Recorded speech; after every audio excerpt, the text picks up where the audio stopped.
और एक प्रश्न है, ये स्नेह जी ने किया है।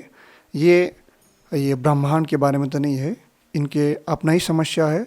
इनका प्रश्न है, सर मुझे छोटे छोटे बातों पर गुस्सा आ जाता है और मैं कंट्रोल नहीं कर पाती और गुस्से में कुछ भी बोल देती हूँ। उस पे मुझे कंट्रोल करना है और मैं जल्दी से नाराज़ हो जाता हूँ और मुझे बहुत रोना आता है, फिर बहुत ज़्यादा दर्द होता है। ये देखिए मन का ही स्वभाव है। हम लोग बार बार कहते हैं आनापानसति ध्यान में, विपश्यना ध्यान में, धर्म में गुस्सा आना, रोना, हंसना, दुखी होना, कंट्रोल करना भी, ये सभी मन का स्वभाव है। मन सोचता है कभी ये करे, कभी वो करे, कभी वो करे, कभी रोए, कभी हंसे। ऐसा नहीं है, ये सभी परिवर्तनशील है। ये गुस्से को कंट्रोल करने की बात नहीं है, इसको जानना है हम लोगों को। किसी के ऊपर हम लोग को मालिक बन के नहीं बैठना है। तो कंट्रोल करने की बात जब आता है तो इसको ऐसे मुट्ठी में बांध दे, कैद कर ले, ऐसा ही इसका अर्थ निकलता है। देखिए घर के समस्या हो सकता है, या तो आपके अपने काम के समस्या हो सकता है। समाज जो है भौतिक पर आधारित है। अच्छा धन कमाएंगे तो थोड़ा बहुत सम्मान मिलेगा आपको। बहुत सारे लोग तो ऐसे भी हैं जो अच्छे खासे धन कमाते, लेकिन उनको भी बहुत दुख झेलना पड़ता है, सम्मान नहीं मिल पाता है वो। ये दुनिया के बातें थोड़ा छोड़िए, अपने आप में प्रसन्न होने के लिए ही आपको सोचना पड़ेगा। अपने तरफ से कम बोले, आवश्यकता पड़ने पर बोले, और अपने तरफ से कोई गलती होने ना दे। एक बात तो सत्य है कि आप गलती करें या ना करें, बाहर के लोग तो बोलेगा ही, उनका काम है बोलना, वो तो बोलेगा ही। उनके बातों को सुन करके तुरंत रिएक्शन देना, जवाब देना। उन्होंने अच्छा कहा है तो ये बहुत अच्छा है, उन्होंने बुरा कहा है तो बहुत बुरा है। वो हंसा तो मैं भी खुश होऊंगा, वो रोआ तो मैं भी रोऊंगा। दूसरे पर डिपेंड नहीं होना चाहिए आपको। दूसरे पर डिपेंड नहीं होना चाहिए कि वो ऐसे बोल रहा है, वो ऐसे बोल रहा है, ये वो है वो है। जो भी कोई कुछ बोलता है तो उनके सामने जाए, उनके स्पष्ट कर ले। और आपका उम्र कितना हुआ है ये तो मुझे पता नहीं है। आप बचपन से ही अपना जीवन को अवलोकन कीजिए।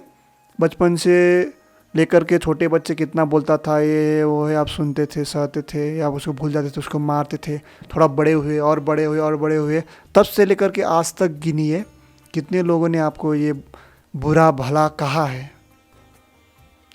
इन सब का अवलोकन कीजिए। ये बोलने वाले तो बोलता रहेगा। ये सारे बातों को सुन करके, समझ करके हम लोगों को और अनुभवी बनना पड़ेगा। गुस्से में नहीं, हंसी में नहीं, दुख में नहीं, अनुभव के रूप में लीजिए इन सबको। और अपने साथ कुशल मित्रों को रखिए। एक न एक तो कुशल मित्र तो मिलेगा ही। हम लोग में बहुत सारे दुख चिंताएं भरे रहते हैं, और इतने विचारों का संग्रह है हम लोगों के दिमाग में कि हम लोग अपने आप तक ये बात नहीं रख सकते हैं। इसके लिए बुरे व्यक्ति जो है बुरे लोग खोजते हैं, अच्छे व्यक्ति खोजते हैं। इसीलिए कुशल मित्र बहुत आवश्यक है, जिनको आप थोड़ा बहुत अपने दुख के बारे में या अपने समस्या के बारे में, अपने सुख के बारे में बता करके इसका सही समाधान पा सके। ऐसे अपने पास कुशल मित्र होना चाहिए। उनको ये थोड़ा बहुत ये बताए, और धर्म की बातें सुने, धर्म प्रवचन सुने, ध्यान का अभ्यास करें। धीरे धीरे धीरे समाप्त हो जाएगा। ये समझ में आ जाएगा कि ये मन का स्वभाव है। मन में ऐसे ऐसे विचार जगता है तो मैं गुस्सा होता हूँ, रोता हूँ, मेरे ही अज्ञानता के कारण मैं दुख होता हूँ, मैं रोता हूँ, ऐसे समझ में आ जाएगा। अगर संभव हो तो आप 10 दिन के लिए विपश्यना ध्यान केंद्र जा कर के वहाँ से ध्यान साधना का अभ्यास कीजिए।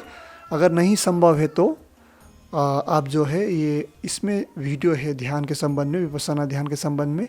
थोड़ा बहुत इसको प्रथम चरण में 1 हफ्ता 2 हफ्ता जब ये समझ में आ जाएंगे या परिपक्व हो जाएंगे, फर्स्ट स्टेप पे, प्रथम चरण पे, दूसरे चरण का अभ्यास कीजिए। दूसरे चरण में परिपक्व हो जाएंगे तो तीसरे चरण का अभ्यास कीजिए। ऐसे इस तरह से कर्मवत बढ़ते रहे, लेकिन बहुत ही धैर्यता से, शांतिपूर्ण से, आपके चाहने से नहीं होगा।